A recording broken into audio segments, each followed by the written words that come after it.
당원을 향해서 망둥이, 상대할 가치 없는 어린애, 바퀴벌레, 연탄가스 뭐 이런 내부 총질 발언하고 그때 그럼 제가 이래 당을 바로잡고 이렇게 세우고 힘들게 할 때 윤석열 후보는 어디에 있었습니까? 문재인 후보 품 안에 있었잖아요. 정말 이런 정신머리부터 바꾸지 않으면 우리 당은 없어지는 게 낫습니다. 당에 들어온 지 3개월밖에 안 된 사람이 어떻게 그런 오만방자한 말을 해.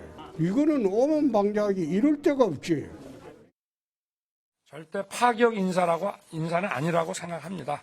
유창한 영어 실력으로 다양한 국제 업무 경험도 가지고 있고 글로벌 스탠다드에 맞는 이런 사법 제도를 정비해 나가는데 적임자라고 판단했습니다. 그래서 국민의힘 이해와 지지를 구할 겁니다. 강력하게 반대할 뿐만 아니라 진영과 상관없이 윤석열 대통령과 홍준표 대구시장 그리고 한동훈 전 비대위원장 이 세 명의 관계 방금 전해드린 그 영상에 담겨 있었죠. 어떤 관계였는지 이게 지금까지의 많은 정치권 인사들의 인식이었습니다. 그런데요. 화면 보겠습니다. 자, 총선 끝났죠. 한동훈 전 비대위원장이 여당의 총선을 이끌었습니다. 그런데 총선 이후에 한 전 위원장과 윤석열 대통령 어떤 접촉도 없었던 걸로 알려집니다. 만나는 거 없었다. 전화통화 없었다. 이렇게 알려지고 있는 상황이죠. 그런데요, 반면에 윤석열 대통령이 총선 전에 홍준표 대구시장을 향해서 만남을 요청했다. 그러네 총선 때 만나는 건 좀 그러니까 총선 끝나고 만나는 게 좋겠다는 의견이 왔다 갔다 했다는 거예요. 그리고요, 그제 지난 16일 만찬 회동을 가졌습니다. 배석자 없이 4시간 동안 만찬을 했고요. 국정 그리고 인사 문제에 대해서 의견 교환을 했다고 알려졌습니다. 오늘 보도가 굉장히 많이 나온 상황입니다. 자, 이 얘기 좀 해봐야겠는데요. 김상일 정치평론가. 네. 자, 의아한 거는요. 한동훈 전 위원장과는 뭐 만나면커녕 전화통화도 뭐 했다 이런 얘기는 전혀 안 나와요. 그런데 네. 홍준표 대구시장 윤석열 대통령이 만났습니다. 그것도 네. 4시간 동안 만나서 주요 현안 얘기를 했다는 거예요. 네. 이거 어떻게 봐야 되는 겁니까? 한동훈 비대위원장은 지난번 좀 갈등이 있었잖아요. 그 김건희 여사의 디올백과 관련해가지고 뭐 그때 좀 약간 갈등이 있었을 때에 예. 윤석열 대통령은 모욕감을 좀 느낀 것 같아요. 그래서 그 이후로 한동훈 비대위원장에 대해서 그렇게 좋은 감정을 가지고 있지 않다는 얘기가 여러 곳에서 흘러나왔습니다. 그래서 아직까지도 제가 볼 때는 그 감정의 연장선상에 있으신 것 같고. 그렇다면 접촉이 없었다는 배경은 그걸로 보이는데 네. 그렇다면 홍 시장을 만난 건요? 그래서 지금 이제 홍 시장이 그 한동훈 비대위원장을 대선 책임론과 관련해서 한동훈 비대위원장을 굉장히 많이 공격을 하잖아요. 비판을 하잖아요. 그래서 그쪽에 있어서 페이스메이커로서 홍준표 시장이 굉장히 역할을 해줄 수 있다라고 저는 판단을 한 것 같고요. 그런 어떤 당내의 기류를 잡아가는 어떤 페이스메이커로서 역할을 해달라는 차원의 만남이 아니었을까? 저는 개인적으로 이렇게 추측을 합니다. 수정욱 변호사. 예. 지금 주요 의논 상대, 지금 가장 중요한 건 국정의 어떤 방향 그리고 인사 문제, 이게 지금 가장 중요한 현안인데 이 현안을 놓고 다른 누구도 아닌 대선 때 그렇게 치열하게 설전을 벌였던 홍준표 대구시장과 의논을 했다는 겁니다. 이거 어떻게 봐야 됩니까? 그런데 그 홍준표 시장은요, 유승민 의원하고는 틀립니다. 유승민 의원하고는 이제 그 대화가 좀 어려운 그 정도는 이제 그 감정에 저는 골이 크다 봐요. 예. 그렇지만 이제 그 홍준표 시장은 이제 쓴소리는 많이 했지만 기본적으로 이제 그 당을 아끼고 윤석열 정권의 성공을 바라는 분이기 때문에 충분히 저는 뭐 의견 수렴 차원에서 대화를 할 수 있다 이렇게 보고요. 아마 이제 그 오늘은 그 16일 만찬에는요. 제일 중요한 게 인사 문제가 상당히 조언을 구한 걸로 봅니다. 윤석열 대통령이 질문하면 주로 이제 그 홍준표 시장이 조언하는 식으로 진행을 된 거고 직접 제가 알기로는 이제 직접 총리직 제안은 아닌 것 같고요. 아마 이제 그 홍준표 시장이 오히려 이제 총리 후보나 특히 비서실장 후보로 충직한 사람, 그리고 이제 그 대통령하고 이제 그 원팀이 될 수 있는 이런 분을 소신껏 쓰시라, 이런 식으로 이제 그 몇몇 후보를 추천한 걸로 제가 알고 있습니다. 수정 변호사, 한동훈 전 위원장은 사실 여당 선거를 이끌었잖아요. 통상적으로 그냥 생각해 보면은 총선이 끝났어. 물론 참패지만 전화 통화를 통해서 수고했다, 고생이 많았다, 이런 정도의 얘기를 할 수 있는 사이 아닙니까? 그게 저도 이제 이거 좀 아쉽고요. 걱정이 됩니다. 지금 이제 빨리 저는 한동훈 위원장하고 윤석열 대통령도 만나야 된다, 이렇게 이거 생각합니다. 지금 이제 그 당 그리고 이제 청와대 대통령실이 분열해서는 안 되거든요. 서로 이제 책임을 떠넘겨서도 안 됩니다.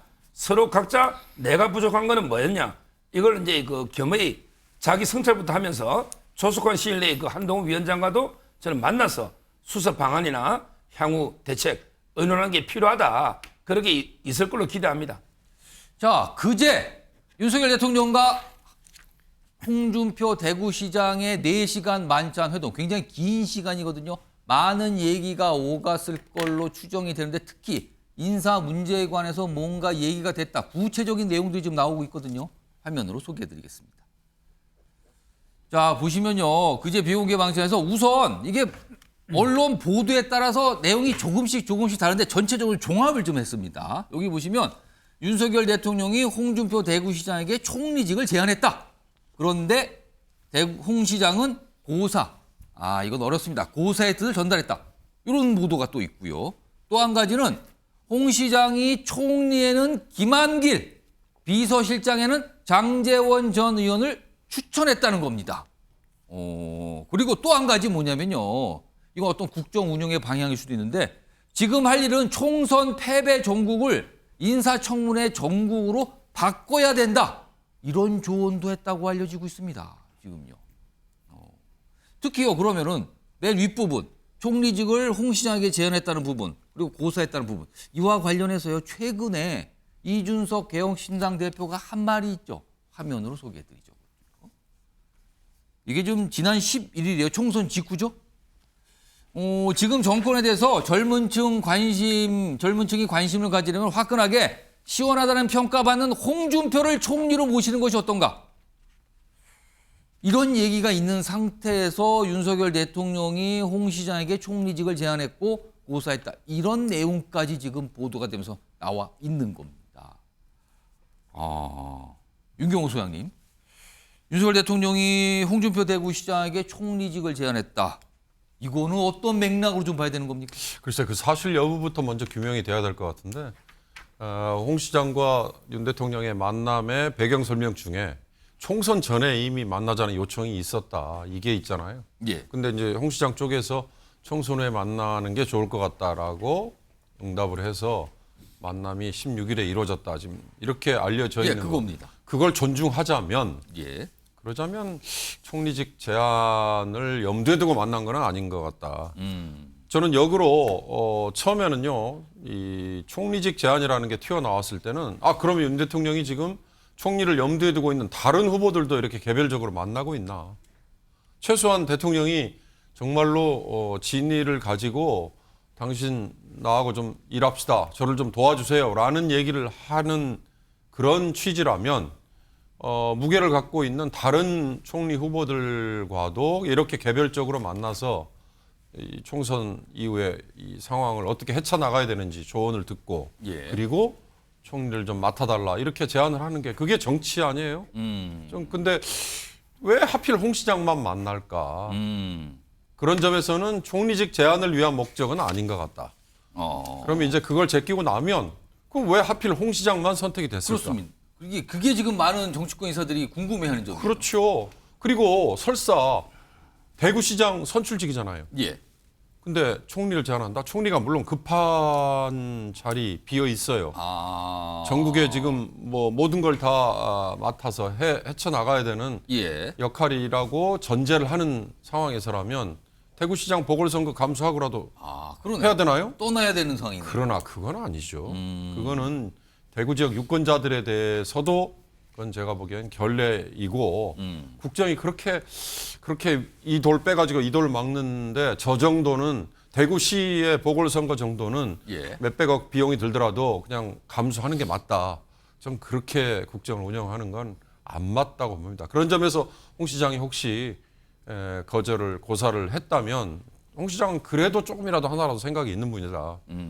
하여튼 지금의 이 아까 홍 시장이 아주 의미 있는 말을 하나 했어요. 예. 청문회 전국으로 바꿔야 된다고요. 그렇습니다. 그게 뭔가 전환을 해야 된다는 조언을 했다는 근데 거예요. 그게 정말로 이 정말 준엄한 매를 때린 국민 유권자 애들에게는 그것도 정말 모욕적인 얘기죠. 지금은요 대통령이 기회가 있을 때마다 국민에게 고개를 숙이고 반성하고 제가 잘못했습니다. 제 잘못입니다. 앞으로 국정 기조를 이렇게 바꾸겠습니다.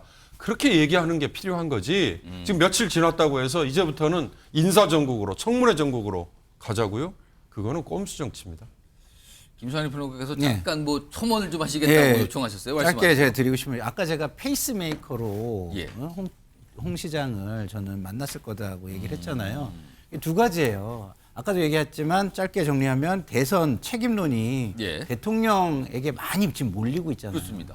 그거를 좀 분산시키는 거 한 가지. 이거의 페이스메이커. 그다음에 지금 측근이나 주변 인사로 인선이 가는 것이 비토 정서가 너무 강하잖아요. 예. 근데 홍 시장은 지금 과감하게 측근을 쓰라고 얘기를 할 수 있는 사람이잖아요. 아. 그래서 인선 어떤 분위기의 페이스메이커. 예. 뭐 이런 저는 일종의 그 대통령께서 생각하시는 그 일의 방향의 페이스메이커로서 홍 시장을 저는 만난 것이 아닌가 이런 생각이 든다는 거예요.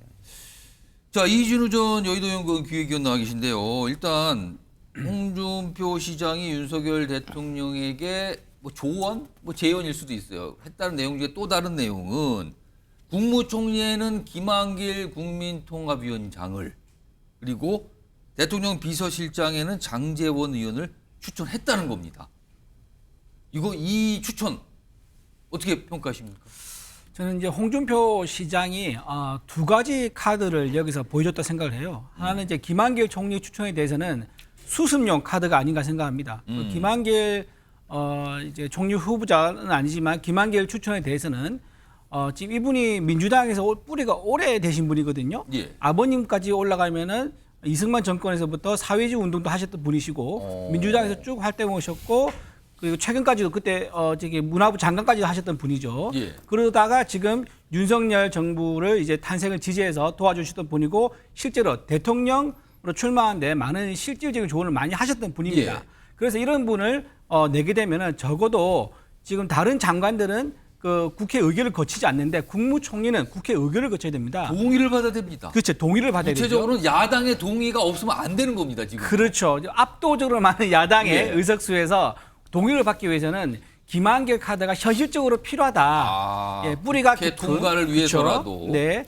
그래서 수습용으로 또 국회 이제 동의 통과용으로 아마 이제 김한길을 추천한 것 같고요. 장제원 이제 카드에 대해서는 저는 이렇게 생각해요. 장제원 의원이죠. 장제원 의원은 지금 친윤의 핵심이었지 않습니까? 그렇습니다. 그러니까 지난 선거가 있기 전부터 지난 연도부터 계속 나왔던 얘기가 친윤에 대한 윤핵관에 대한 공천 그리고 선거에서 역할 이거에 대한 경계 목소리가 이구동성으로 많았었어요. 그렇다고 하면 지금 총선 끝나고 나서 다시 우리가 패배인데도 불구하고 예. 윤핵관을 대통령 옆에 둔다는 것은 그동안 해왔던 걸로 보여진 것과 그리고 앞으로 해야 할 일도 사실은 예상이 됩니다. 윤핵관 중심으로 또다시 측근 중심의 그 정치를 할 게 아닌가 이런 보이는 상황인데 왜 그러면 추천했을까 하면 저는 홍준표 시장이 장제원 카드를 좀 개인적으로 생각을 좀 하고 있는 것 같아요. 무슨 말이냐면은 홍 시장님은 지금 누가 보다 대선 주자로 지금 알려지지 않습니까? 예. 장제원 의원이 윤석열 대통령 만들 때 했던 역할과 했던 이제 액션들을 보면은 타민할 수 있는 겁니다. 내 사람이라고 이제 자기는 분류할 수 있는 거죠. 홍준표 시장은.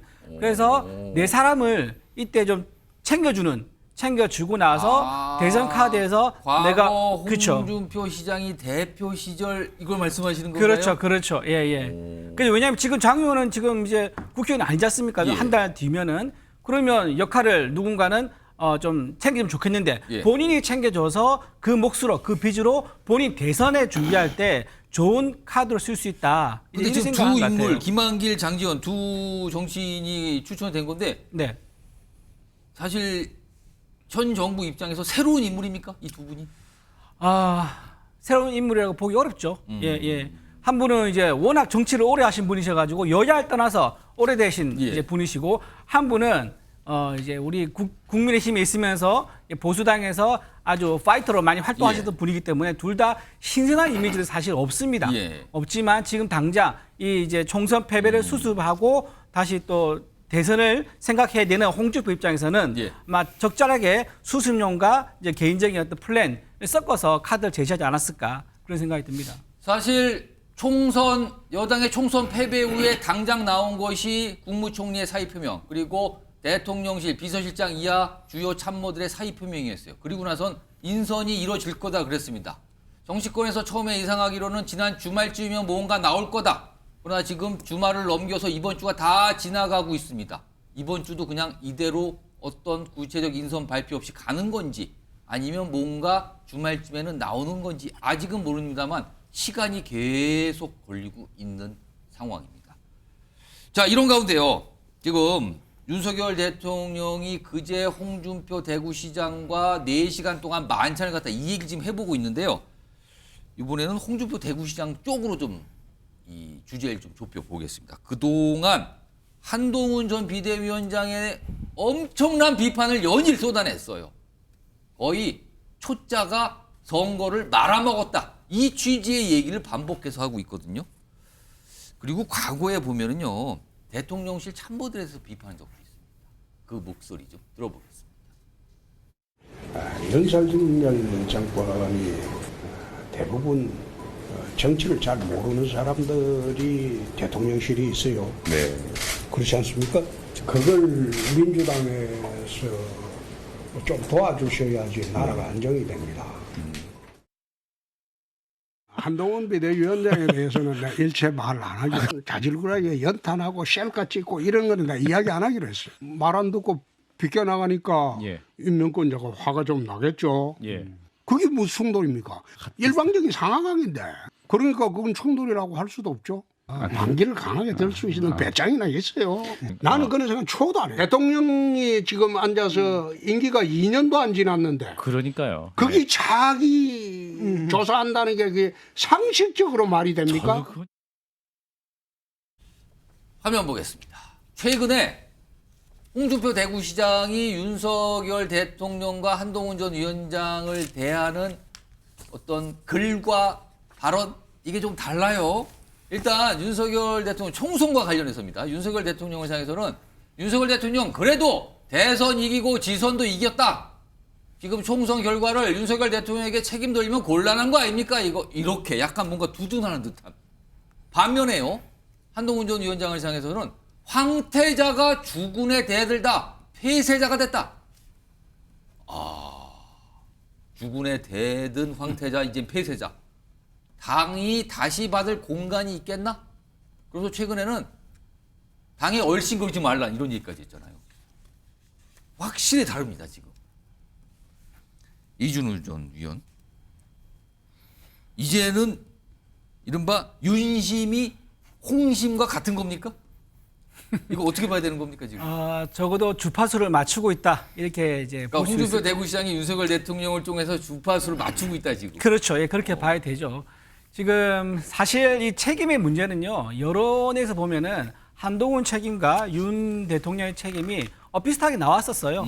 그 외부 효과도 사실 있었었고요. 예, 예. 또 제3 효과도 있었긴 하지만, 근데 저렇게 이제 홍 시장이 이제 딱 하나만 딱 찍어서 한쪽을 딱 선택한 것 한쪽만 같아요. 딱 찍어서 노골적으로 드러내놓고 윤통의 편을 들어준 것은 신호를 이렇게 보내는 겁니다. 난 당신의 적이 아니야.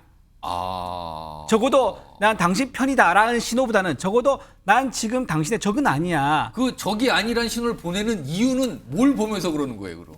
그렇죠. 이게 시간이 다른 게요. 윤통한테는 3년의 대통령 기간이 있지만은요. 예. 홍준표 시장한테는 2년의 기간이 있습니다. 지방선거까지. 그렇죠. 1년이 짧아요. 오. 그럼 무슨 말이냐면 홍준표의 대선의 시간은요.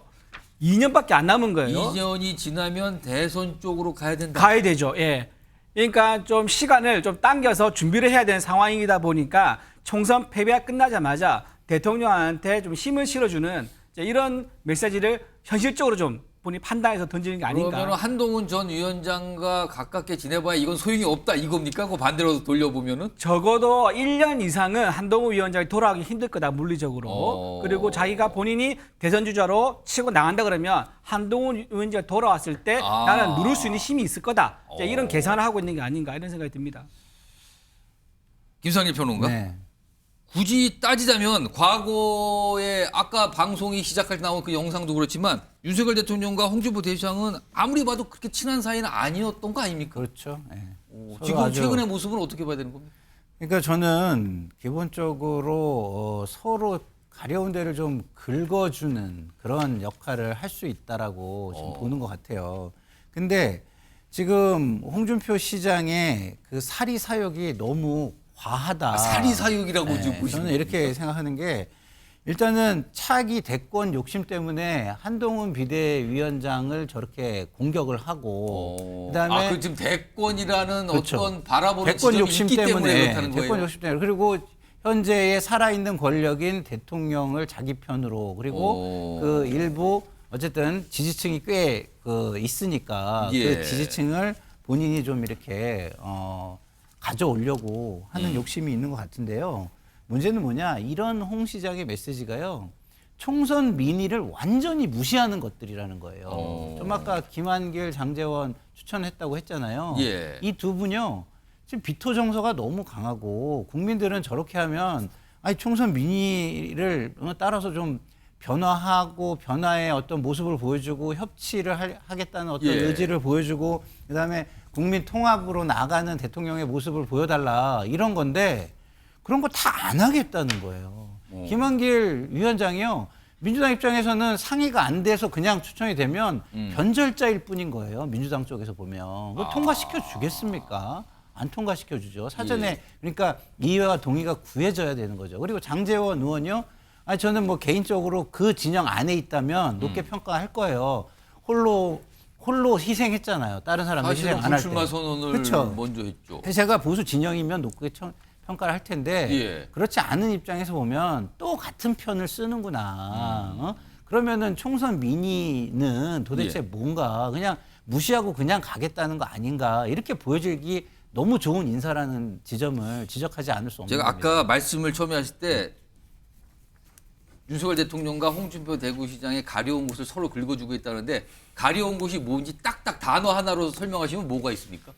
그러니까 윤석열 대통령은 지금의 모든 총선 패배의 책임이 본인에게 돌아오는 것. 그것을 좀 예, 그것이 이제 한동훈 비대위원장한테 좀 이렇게 가게 했으면 좋겠다. 하는 그 역할을 홍준표 시장이 하는 거고 홍준표 시장은 차기 대권에 있어서 대통령의 힘이라는 게 엄청 중요하니까 이런 서로 가려운 곳을 긁어주고 있는 거죠. 제가 말씀 예. 약간 예. 드리면요. 설명하시죠. 아까 말씀하실 때 이제 사리사욕이라고 예, 말씀하셨는데요. 처음에 시작부터 사리사욕이라고 규정을 했어요 지금. 예. 근데 정치인이요 권력의 의지를 가지는 건 대단히 자연스러운 겁니다. 아 사리사욕 아니다. 그건 그렇죠. 권력 의지다. 예, 권력 그건. 의지인 거고요. 이거 권력 의지의 목적을 갖고 처음부터 하는 일인 거예요. 그리고 심지어 이재명 대표라든가 조국 대표라든가 이런 분들은 피의자이기도 하고 또 기소까지 되신 분들 아닙니까? 이제 이런 분들도 이제 대선에 이제 의지를 가지고 있는 분들인데 홍준표 시장에 대해서는 사리사욕이라고 좀 말한 거는 조금 지나치지 않나 이런 생각이 좀 다른 아니 의견이 있다 그 저는 말씀이네요. 짧게만 말씀드리면 이 총선이 없었으면 제가 그런 얘기 안 할 수도 있어요.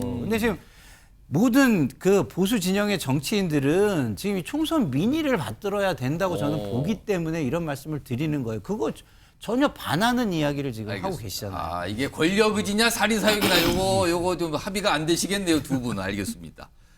이런 가운데요, 이게 좀 뒤늦게 알려진 거죠. 또 한 가지 어떤 모습이 있었는데 우선 지난 화요일 16일이네요. 화요일. 아 그리고 보니까 16일 날 국무회의가 있었고 그날 저녁에 홍준표 대구시장을 만난 그런 상황이 되네요. 그날 오전에 국무회의 때 윤석열 대통령의 모두 발언, 그중에 가장 핵심 내용이죠. 그 내용 좀 들어보겠습니다. 올바른 국정의 방향을 잡고 이를 실천하기 위해 최선을 다했음에도 국민들께서 체감하실 만큼의 변화를 만들어내는데 모자랐다고 생각합니다. 큰 틀에서 국민을 위한 정책이라고 하더라도 세심한 영역에서 부족했다고 생각합니다. 자, 이 얘기를 꺼냈고 그와 관련돼서 오후에 대통령실에서 추가적인 비공개 발언도 공개했고 그다음에 여야의 뭐 어떤 반응도 있었고 그랬잖아요. 자, 그런데요. 화면 좀 보겠습니다. 최근입니다. 최근에 윤석열 대통령이 일부 국민의힘 당선자들과 전화 통화를 했다고 좀 알려져요. 근데 이제 전화 통화를 하면서 두 가지 내용을 중요하게 얘기했답니다. 일단 국무회의 때 했던 그거와 같은 취지예요. 국정 방향 옳다. 철학은 흔들리지 않는다. 다만 소통에 조금 더 신경을 써야겠다. 요 두 가지 얘기를 했다고 합니다. 윤경호 소장님 이거 어떻게 보십니까? 심각해요. 아니, 그러니까 표현의 차이는 있어요. 국정 방향은 옳다. 그건 좋아요. 예. 그런데 왜 국민이 나한테 매를 때렸지? 그 대목은 지금 없잖아요. 그러면 지금 앵커가 얘기했듯이 16일 모두 발언, 국무회의 모두 발언으로 대통령이 이번 총선에 제 잘못입니다라고 한 번이라도 고개를 숙일 거야라고 기대를 했던 국민이나 또는 뭐 야당 쪽만 그랬는지 모르겠어요. 여당 지지자들은 그런 기대 안 하셨는지 모르겠는데 예. 그랬는데 무려 선거 끝나고 6일 만에 대통령이 여전히 고개 빳빳이 들고 제가 뭘 잘못했어요? 라는 식의 모습을 비친 걸로 그렇게 해석이 되잖아요. 그러면 왜 오후에는 다시 또 뭐 그러면 추가 왜 소리도 뒤늦게 오후에 나왔어요. 익명의 대통령실 관계자가 뒤늦게 나서서 그걸 주워 담죠? 비공개 시간에 대통령이 죄송하다고 얘기를 했다? 누구한테 죄송해요? 국무위원들한테? 그건 아니죠. 그러고 만약에 그런 생각을 여전히 견지하고 계신다면 예. 총리를 왜 바꿉니까? 오. 아니 여전히 총리 계속 국정 운영 잘하고 있고 방향 설정 잘했으니까 대통령하고 손잡고 계속 가야지요. 그럼 아직 멀었죠. 이 정말 그런 생각을 계속 고수하고 있다면 윤 예. 대통령이 큰일이죠. 큰일이에요. 저는 이런 저와 비슷한 이런 냉소적인 시각이 고스란히 반영된 게 오늘 나온 여론조사 아닌가 싶어요. 코리아 리서치 등등의 4개 여론조사 회사들이 지지율 함께한 조사. 그 지지율 조사 한번 보십시오. 그 전 조사에 비해서 윤 대통령이 잘하고 있다가 무려 11%포인트 급락했어요. 그래서 숫자상으로는 27%더만요. 20%대 지지율이 지금 나오고. 그렇습니다. 그러니까 이거는 그 전에 하루 단위의 지지율 뭐 리얼미터에서 조사했던 예. 그 수치하고는 또 차원이 다르죠. 제가 그래서 유심히 봤습니다. 이 조사가 언제 실시된 건가 하고 봤더니 15일에서 17일까지예요. 그러면 16일에 윤 대통령의 국무회의 모두 발언과 그 이후에 대통령실 관계자의 주워 담기 그게 좀 반영이 됐을 이런 거다. 게 좀 반영이 된 걸로 해석이 되니까 이런 자세를 대통령이 계속 고수한다면 그런다면 총리를 바꿔본들 또는 비서실장을 바꿔본들 예. 그게 무슨 도움이 될까? 국민들이 대통령에 대해서 국정기조를 바꾸는구나, 노력을 하는구나라고 과연 기대를 할까 걱정됩니다. 조정욱 변호사, 윤석열 대통령이 이제 국민의힘의 일부 당선자, 뭐 전체는 아니고요, 뭐 일부 당선자들에게 전화를 해서 이제 국정 방향 관련된 얘기, 그 소통 얘기를 꺼냈다는 부분, 이거 어떻게 들으셨습니까? 뭐 저는 대통령의 방향이 100% 옳다 봐요. 왜냐하면 이제 큰 방향의 국정 방향을 예. 돌리면 안 됩니다. 예를 들어 이제 그 한미일 가치 외교를 세세 외교나 예. 북한의 USB 주는 외교로 바꾸면 안 된단 말이에요. 예. 또 건전 재정을 해쳐도 안 되고요. 그다음에 탈원전으로 가도 안 되고. 예. 그다음에 교육개혁, 의료개혁도 흔들림 없이 가야 됩니다. 그러니까 지금 국정을 끌고 가는 그 방향, 어떤 목표 지점은 설정을 제대로 한 거다. 그렇죠. 예. 뭘 바꿉니까? 저 경제, 건전 재정, 예. 그다음에 그 원전 생태계 복원. 뭘 바꿔야 돼요? 의료개혁, 교육개혁, 예. 연금개혁, 노동개혁. 여기 바꿀 게 있습니까?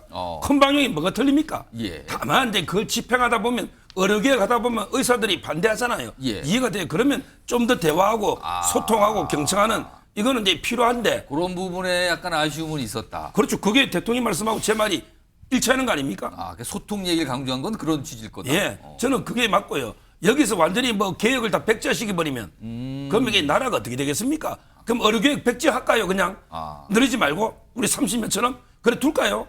그래서는 안 되지 않습니까? 그 국민의 민심도 저는 개혁을 하지 말라는 게 민심이 아니라 봅니다.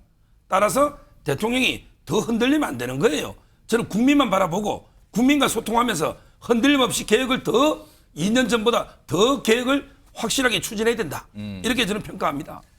자, 지금 요 여러 가지 두 분의 평가가 아주 상반된 평가 나누는데 아무튼 이런 현상은 있었고요. 오늘 보도를 통해서 약간 좀 뒤늦게 알려진 거죠. 그런 전화 통화가 있었다. 이런 내용입니다. 이런 가운데 지금 앞서서 윤석열 대통령과 홍준표 대구시장의 만남과 관련해서 왜 윤석열 대통령은 총선이 끝났는데 총선을 여당의 총선을 이끌었던 한동훈 전 위원장과의 접촉은 없었는가 이런 얘기도 좀 해봤잖아요. 한동훈 전 위원장의 앞으로 정치적인 행보 이거 여당뿐만 아니라 뭐 야당을 포함한 정치권에 굉장한 관심사로 좀 떠오른 상태죠. 본인은 별다른 얘기를 안 하고 있어요 아직은요. 자, 이와 관련해서요 특히요 개혁신당 쪽에서 뭘 자꾸 얘기합니다. 들어보겠습니다. 그 언제쯤 등판해야 됩니까? 내가 보기엔 최소한도 한 1년 정도는 쉬어야 될 거예요. 1년 정도. 뭐 그냥 무조건 쉬우면 안 되고 예. 자기 나름대로 일반 국민에게 자기 이미지를 어떻게 형성하느냐를 노력을 해가면서 예. 이제 시기를 보는 그런 과정을 겪어야 되지 않나 이렇게 봐요. 공무원 바로 그만두고 정치에 뛰어들었기 때문에 예. 그저 앞에 한동훈 위원장의 다른 장점들을 보여줄 기회가 없었을 거라 좀 봐요. 저는 한동훈 위원장이 예를 들어서 안 가봤던 지역 호남 그리고 본인의 전문성 바탕으로 기여할 수 있는 거 가서 마을 변호사라도 한다면 예. 제가 그 위치였으면 전 그런 거 했을 것 같아요. 자, 화면 좀 보겠습니다. 지금 한동훈 전 위원장을 향해서 약간 다른 반응과 전망인데 어제도 좀 전화 드렸는데 지금 국회 앞에 응원화환이 한 600개 넘게 와 있다 그러죠. 길로 치면 한 150m가 국회 정문부터 뭐 제3문까지 쭉 늘어서 있다 그래요. 그리고 뭐 국내뿐만 아니라 해외에서 지금 보낸 걸로 보이는 화환들이 뭐 많이 와 있어요. 아마 지금도 오늘도 서 있겠죠, 저기에. 이런 분위기가 하나가 있고요. 돌아오라는 거예요. 저 화환들의 취지는 빨리. 반면에 개혁신당 인사죠. 김종인 전 위원장. 1년은 쉬어야죠. 뭐 급합니까? 쉬라. 1년은 쉬어라. 그다음에 이준석 대표는 지금은 호남 가서 마을 동네 변호사 해라. 그러니까 정치권 떠나서 쉬라는 얘기예요, 이것도.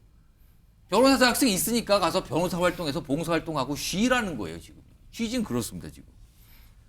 이준우 전 의원? 특히 개혁신당 쪽에서 쉬라는 얘기를 많이 하네요. 그렇죠. 그 개혁신당이 작년 12월만 하더라도요. 사실 조국 혁신당 상상을 못하던 때였습니다. 그때 가장 위협적으로 걱정됐던 정당이 이준석이 만드는 제3의 정당이었었는데 막상 예. 까보니까 이제 조국 혁신당이 됐었죠. 약간 지금 결과적으로도 밀린 셈이 됐죠. 그렇죠, 그렇죠. 예, 그렇게 됐지만 어쨌든 이준석 저 대표 입장에서는 그때 자기가 나갈 수밖에 없게 만들었던 이제 한동훈에 대해서는 한동훈 위원장에 대해서는 좋은 말이 나올 수가 없습니다. 아, 감정적으로 좋을 수가 네, 없다. 좋을 수가 없고 이거 자기와 서로 이제 시그널을 맞출 수 있는 파트너라고 볼 수 없다고 지금 보고 있는 거고요. 그리고 김종인 위원장께서는 지금 한동훈 위원장을 아마 나중에 별의 순간에 비유해서 또 말을 하실 것 같아요. 나중에요? 예, 시간이 나중에, 지나면? 예, 시간 지나면. 그 별의 순간이 또 나옵니까? 그렇죠. 그러면? 별의 순간 지금 이준석 그 대표한테 별의 순간 예, 이미 얘기했는데 나왔어요, 지금. 나왔죠. 조만간 1년도 되지 않아서 아마 한동훈 저 위원장한테도 별의 순간을 얘기할 건데 예. 김종인 이제 위원장의 특징이 뭐냐면 이 별들을 키워주는 걸 되게 좋아하시는 것 같아요. 이 당 저 당 가리지 않습니다. 별들이 있으면 찾아가서 별의 순간을 만들어준 거를 자기의 전공 분야처럼 생각하시는 분인 것 같아요. 이른바 그럼 뭐 스타 메이커입니까? 스타 메이커를 할 수 있죠. 네네. 그래서 지금 저렇게 두 분이 기류가 다른 거는 서로 역할이 다르고 그리고 이제 이준석 대표 같은 경우는 한동훈 위원장한테 자기가 당했다 생각하기 때문에 저렇게 아예 이제 복귀하는 거에 대해서 부정적인 시각을 그러면 드러냈다. 김종인 전 위원장이 1년 쉬라는 거는 약간의 기대를 갖고 그렇죠. 조금 더 충전하고 오란 뜻으로 보이시는 것 같고. 그렇죠. 근데 나를 이준석 불러달라. 대표 그렇죠. 입장에서는 아예 떠나라는 걸로 보시는 그렇죠. 거예요? 네네 그렇게 보고 있는 거죠.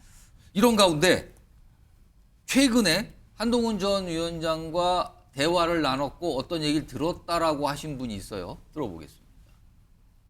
만나진 않았습니다. 전화 통화는 했고요. 좀 쉬겠다고 하시더라고요. 그게 맞고 좀 푹 쉬라고.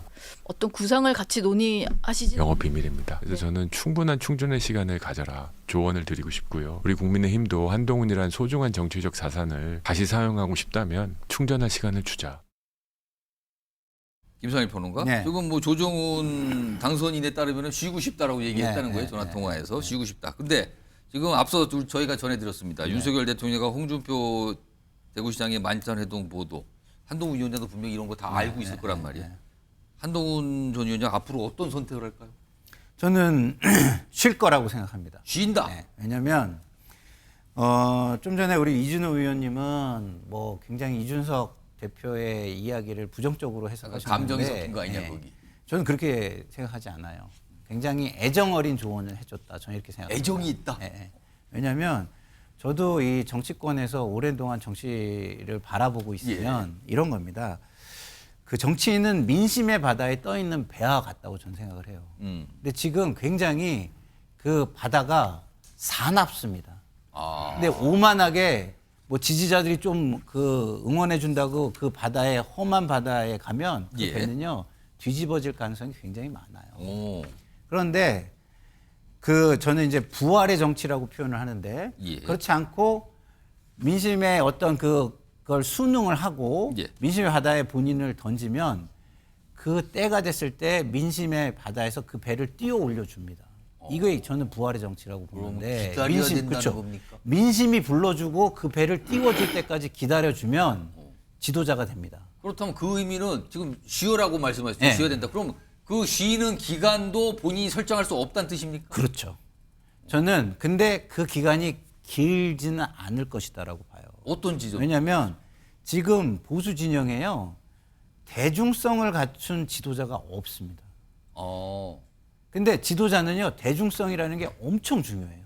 혹시 저는 유승민 예. 의원을 굉장히 높게 평가하지만 예. 이분의 문제가 뭐냐면 대중성이 별로 없는 거예요. 아. 근데 한동훈 비대위원장은 제가 볼 때는 요번에 어쨌든 비대위원장을 하면서 대중성을 갖출 수 있다라는 거를 저는 어느 정도 보여줬다고 그거는 보거든요. 증명을 했다고 보거든요. 그거는. 그렇다고 본다면 저는 지금 정치권이 모든 게 비정상이 정상처럼 보이잖아요. 이럴 때 반대로 정상적인 걸 좀 해야 돼요. 그러면 쉬는 부분 이게 그쵸. 정상으로 보인다. 선거에 패배한 지도자가 그 다음에 나는 잘못이 없다고 나와가지고 내가 권력을 계속 민심이 나를 평가한 거는 아무 상관이 없다라고 얘기하면서 하면 그게 정치인입니까? 예를 들어서 난 윤석열 대통령께서 저는 예. 선거는 뭐 나의 국정 방향과 상관이 없다. 뭐 참모들이 그렇게 얘기하고 본인도 그렇게 얘기하신다면요. 본인이 그 선거로 그 자리에 가신 분이고 그 예. 권한과 모든 것들이 선거에 의해서 만들어진 것이다라는 거를 다시 한번 생각하셔라 이런 말씀을 드리고 싶거든요. 그러니까 한동훈 비대위원장은 이런 비정상적인 지도자들의 지금 상황에서 정상적인 지도자의 모습을 보여주고 기다리면 저는 때가 온다고 봅니다. 알겠습니다. 지금 뭐 여권 상황이 정치적으로 보면 여러 가지 모습들이 보이고 있어요. 그래서 이걸 간단하게 무슨 정리하기는 쉽지 않아 보이는데 그래서 여러 모습으로 지금 여러분께 전해드렸는데